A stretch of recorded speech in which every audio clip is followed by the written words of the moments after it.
Non, mais là, tu soulèves un problème hyper important et qui me rappelle un patient qui a un boulot qui fonctionne, mais qui le met dans un état émotif, donc physique, donc tout, qui parfois qui est inquiétant. Il ne se rend pas compte que ce boulot ne lui correspond pas, ou plus. Ouais. Mais il a tellement peur. Tellement peur. On voulait en parler dans un chapitre sur la peur, ouais. Il a peur de l'inconnu, il a peur de ci, mais il ne s'écoute plus. Ouais. Parce que la peur a pris son être, du coup il n'écoute plus ses signaux de vie, il n'écoute plus ses désirs, il n'écoute plus la situation qu'il y a autour de lui, il n'écoute plus rien. Troisième émission. On est trop content de ce format-là. Jusque-là, c'est une tuerie. C'était vraiment ce qu'on voulait, pouvoir parler de développement personnel. Alors que d'habitude, on fait que de l'actualité. Mais voilà, c'est les discussions qu'on a au quotidien, toi et moi, et qu'on voulait envoyer. Je suis toujours avec Tristan Edelman, philosophe du corps, qui a... Faut qu'on mette la petite capsule. Si tu sors ton livre, L'art des 5 mouvements, c'est pas pour ça qu'on fait l'émission. Non, mais ce qui me fait rire, c'est qu'à chaque fois que tu présentes, je suis un nouveau personnage. Bonjour philosophe du corps, bonjour énergéticien, bonjour sportif. C'est trop de trucs. Aujourd'hui, grand schtroumpf qui arrive. Regardez, il a fait une petite capsule pour parler de son livre et c'est une tuerie. Ça m'a tué. Ouais, on rigole bien. Moi, j'ai lu mon livre. Lui, il n'a pas lu mon livre.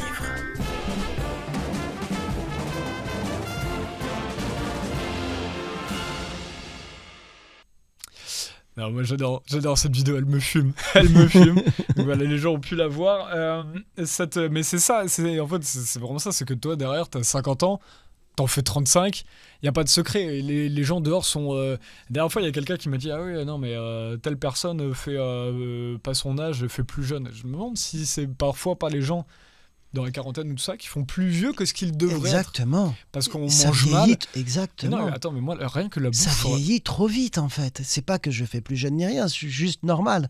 Je suis le cycle un peu de la nature, de l'être humain, du corps. Après, est-ce que tu as un régime de vie qui serait abusif dans le sens... Alors déjà, ce que j'allais dire juste avant, c'est que moi, depuis que j'ai pris conscience de mon alimentation, je m'alimente un peu mieux depuis 5-6 ans. Par rapport à quand j'étais petit, je bouffais que des pâtes.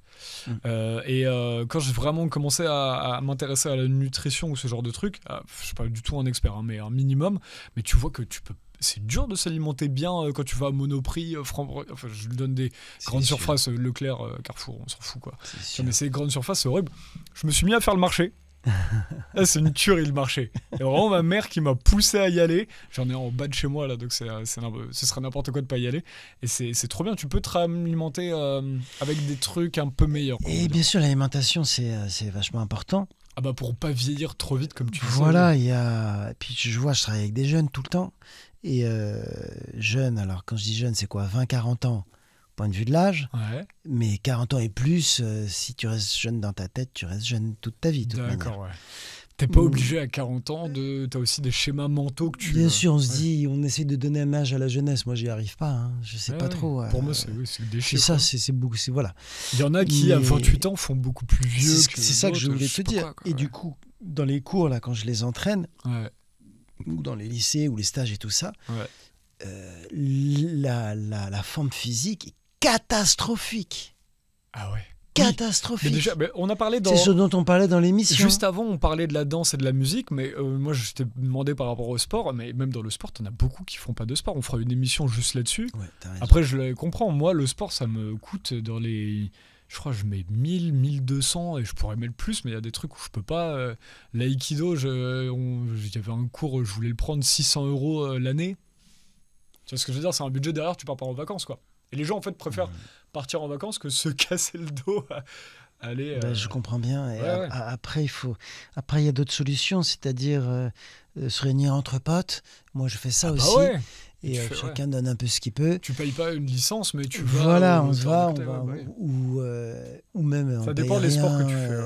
On s'entraîne ensemble. Combien de fois je le fais et on a une activité. En fait, l'activité physique, faudrait que ce soit intégré dans notre vie quotidienne sans que ce soit autant de contraintes de payer, d'horaires, voilà. Mais là, ce serait toute une civilisation à remettre en question. Et c'est pas accueillant. Je vois par exemple, moi qui me suis mis au basket sur le tard, je vois que c'est pas accueillant pour les nouveaux. Moi, j'ai dû forcer, c'est dans ma mentalité, il n'y a pas de souci. Mais t'en as plein que je vois venir une fois et puis ils sont découragés, ils repartent. C'est pas accueillant pour. Et donc, ça, c'est aussi. Et après, on va dire, le gars, il fait pas de sport. Bah, mais il a tenté de venir, ça lui a pas plu. Mais c'est pareil pour l'alimentation. En fin de compte, tu parles de l'aspect financier. Il y a plein de. Pour la plupart du gens, même, ils n'ont même pas accès au marché. Parce que du temps, parce que culture, parce que on sont au minimum vital pour acheter des pâtes. Je le vois chez les étudiants. Puis comme tu sais bien que je connais bien les gilets jaunes, j'ai découvert une précarité incroyable dans laquelle moi-même je suis, où j'ai été souvent. Donc il y a aussi cet aspect-là. Il y a aussi un autre aspect par rapport à l'énergétique, puisque c'est l'écoute de soi avant tout. C'est que je donne rarement des conseils d'alimentation, à part quand les gens sont vraiment très malades ou ceci, cela. Pourquoi ? Parce que tout ce qui est régime, je n'y crois pas. Si en tant qu'énergéticien, je veux transmettre l'écoute de soi, c'est pas en donnant un régime que tu vas t'écouter, parce que tu vas suivre mon régime. Et il peut être aussi génial que tu veux. L'approche n'est pas bonne en tant qu'énergétique. Je vais plutôt t'accompagner dans de quoi est-ce que tu sens que tu as besoin. Mais c'est sur des petits détails. Je te donne un exemple. Est-ce que tu as envie de boire là ? Est-ce que après avoir fait l'effort, tu as envie de boire ? Est-ce que je dois prendre vraiment le truc basique ? C'est reconnecter les gens à leurs besoins vitaux. Alors attends, parce que ça c'est génial. Du coup là tu fais le lien avec. Je pensais qu'on allait switcher sur un autre truc vu qu'on s'était laissé embarquer. C'est l'idée de base de cette émission, de la 3e, on avait prévu de parler justement de comment les gens. Donc ton idée dans le livre, dans les 5 mouvements là, c'est l'énergétique. Voilà.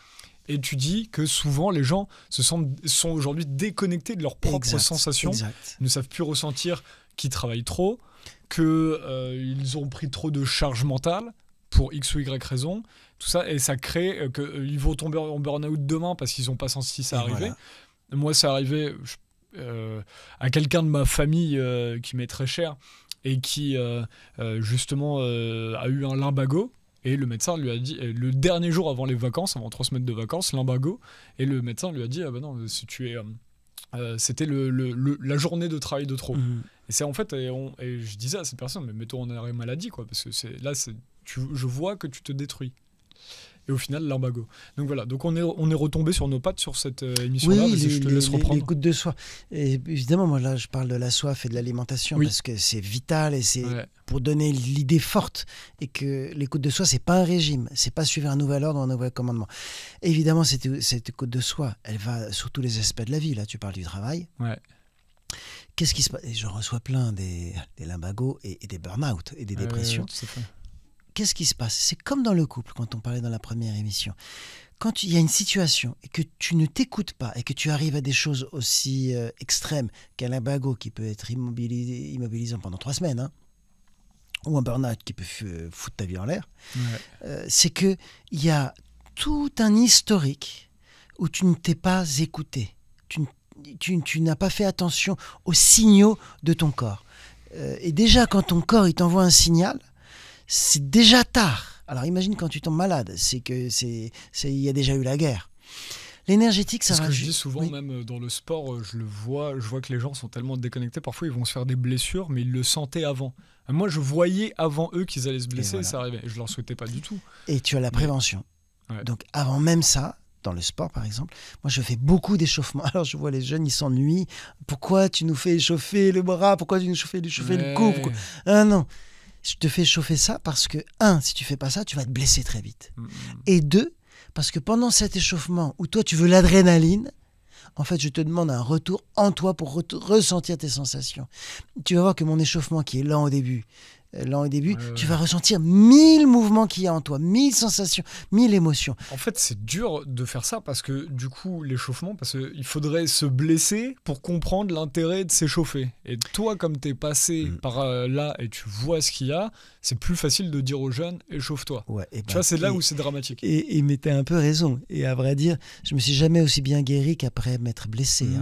Donc là, c'est encore une fois pour ça que je dis les conseils, les énièmes commandements, c'est pas très important. Faut accompagner du mieux qu'on peut. Tu sais, quand tu dis à un ado ou à un gosse, ne fais pas ci parce que gna gna gna gna gna gna, et à un moment, le meilleur enseignement, c'est qu'il le fasse. Ouais, de ouf.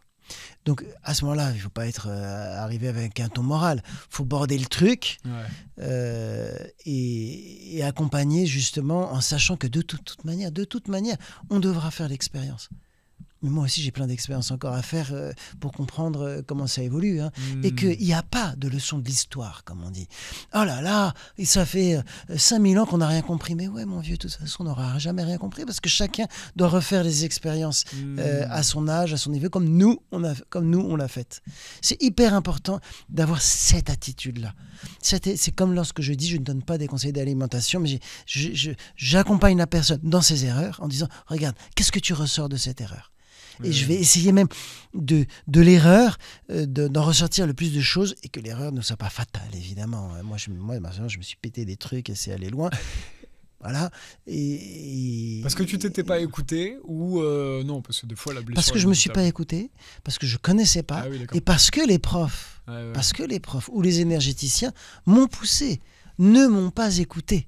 Mais pas moi en particulier, n'ont pas écouté le cours. Pourquoi ? Parce qu'il y a aussi des impératifs. On n'a que droit qu'à 1h30, il faut remplir le cours de ceci, de ça. Donc tu as tout un bain social qui n'est pas propice à l'écoute. L'énergétique, c'est pour ça qu'elle est aussi sociale. C'est hop, on s'arrête. Moi, je le vois dans le travail parce que tu as beaucoup de gens qui... quand tu travailles avec des gens, des fois, tu vas leur demander est-ce que là, ça, tu peux le faire ? Et il y en a beaucoup qui... se disent est-ce que je peux au niveau de la compétence. Non, le truc c'est des fois il faut savoir dire non, là j'ai plus le temps, je suis fatigué, je veux pas faire ça cette semaine. Il y en a qui sont incapables de dire ça, mais je me suis rendu compte que ils en seraient incapables, ils se rendent même pas compte en fait qu'ils sont trop fatigués. Je suis peut-être pas le meilleur exemple là-dessus, parce que des fois je me mets une charge. Mais moi je t'ai récupéré, c'est vrai. Dans le passé, là ça va mieux. Dans le passé, des fois tu m'as récupéré cassé. Grave. On a vécu des trucs ces dernières années. Laisse tomber. Gros, j'étais obligé de travailler. Mais on était tous comme ça, on a tous pété des plombs. Non, mais là tu soulèves un problème hyper important et qui me rappelle un patient. Qui a un boulot qui fonctionne, mais qui le met dans un état émotif, donc physique, donc tout, qui parfois qui est inquiétant. Il se rend pas compte que ce boulot ne lui correspond pas, ou plus. Mais il a tellement peur. On voulait en parler dans un chapitre sur la peur, Il a peur de l'inconnu. Il a peur de ci, mais il ne s'écoute plus. Parce que la peur a pris son être, du coup il n'écoute plus ses signaux de vie, il n'écoute plus ses désirs, il n'écoute plus la situation qu'il y a autour de lui, il n'écoute plus rien. Tu te mets en mort à l'intérieur. Voilà. Moi ça m'était arrivé ça, mais tu sais que ça m'est arrivé vers 6-7 ans. 8 peut-être, non, 6-7 ans, je dirais très très tôt. Ça m'est arrivé directement à l'école primaire. Parce que je comprenais pas en fait, j'ai jamais été fait pour l'école.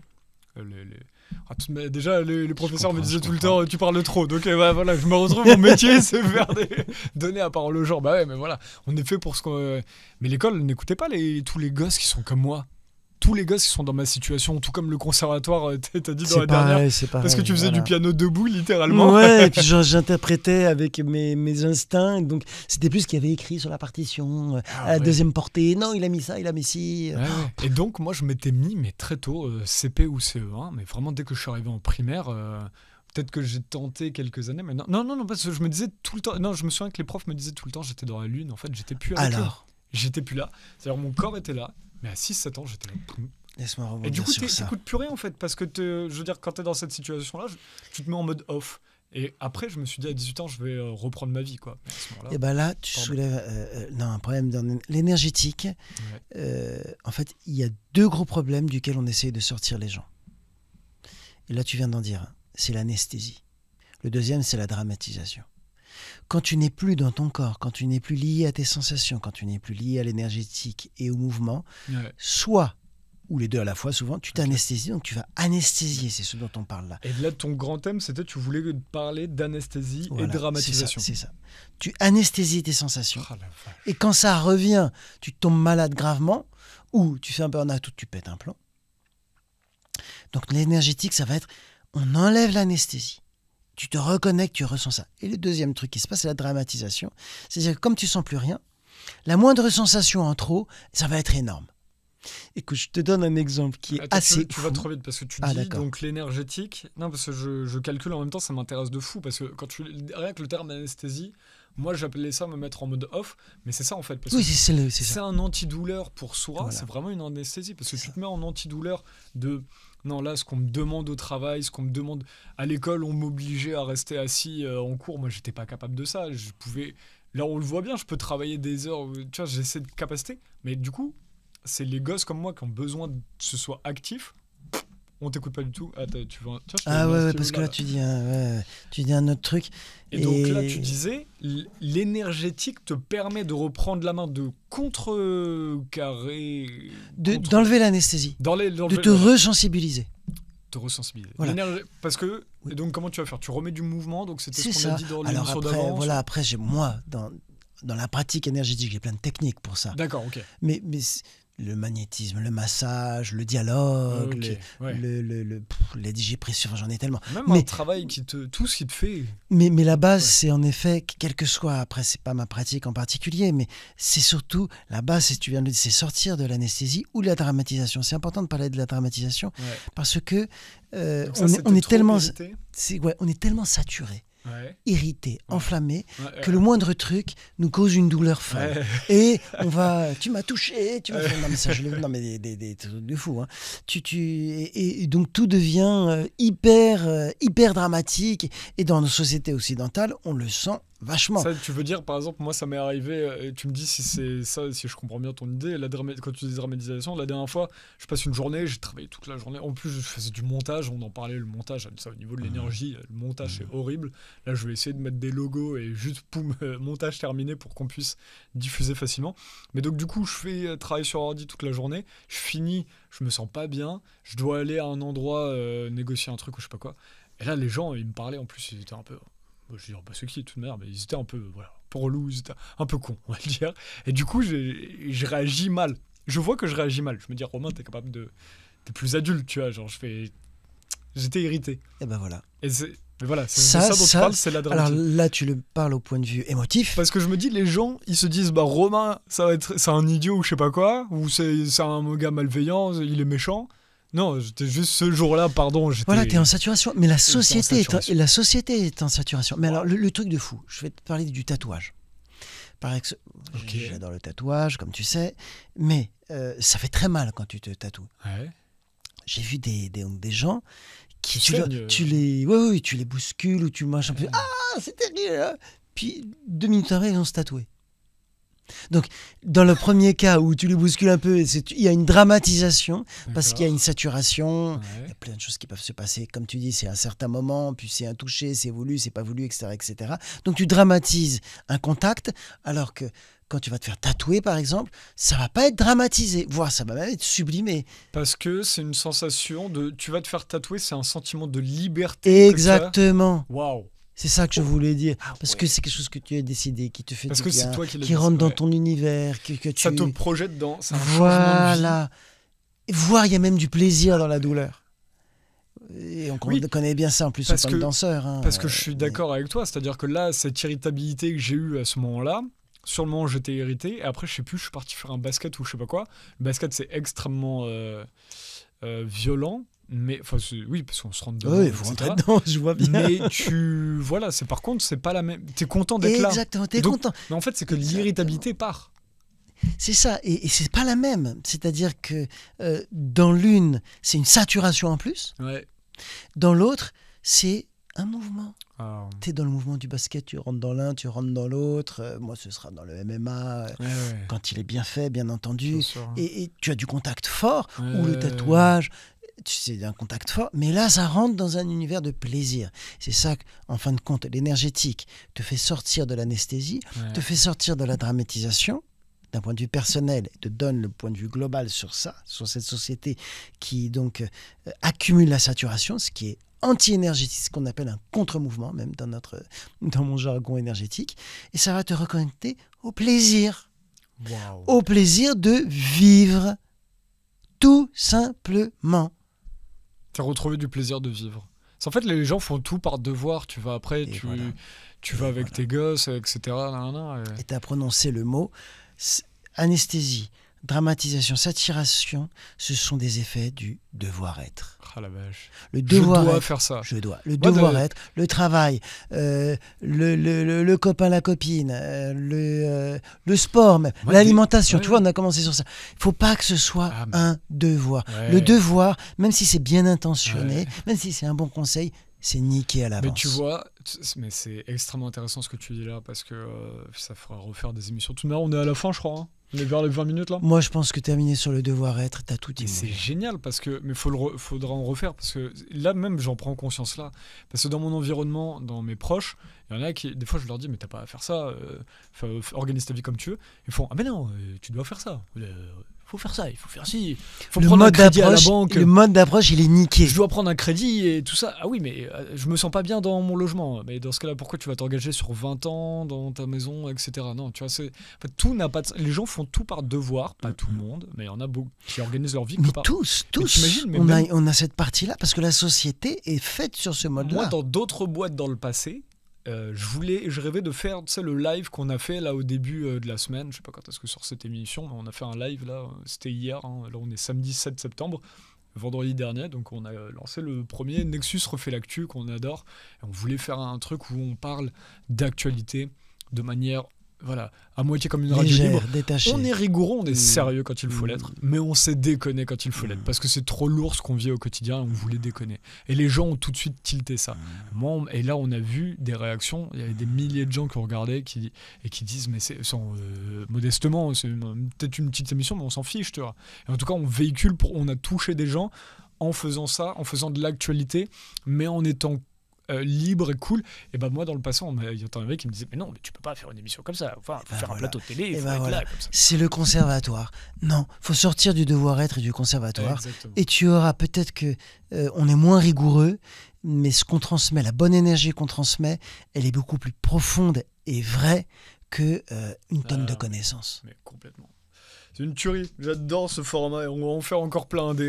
Ça s'appelle comment cette émission ? L'art des 5 mouvements ? Ouais. Voilà, bah écoute, je connais même pas je suis tellement nul pour ça, c'est Tristan qui a trouvé le nom. Moi, j'arrive pas à trouver ça.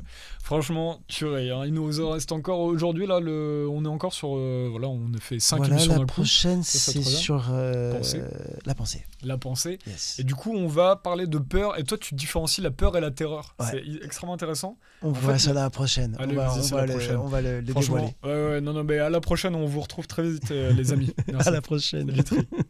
Tuerie, trop bien.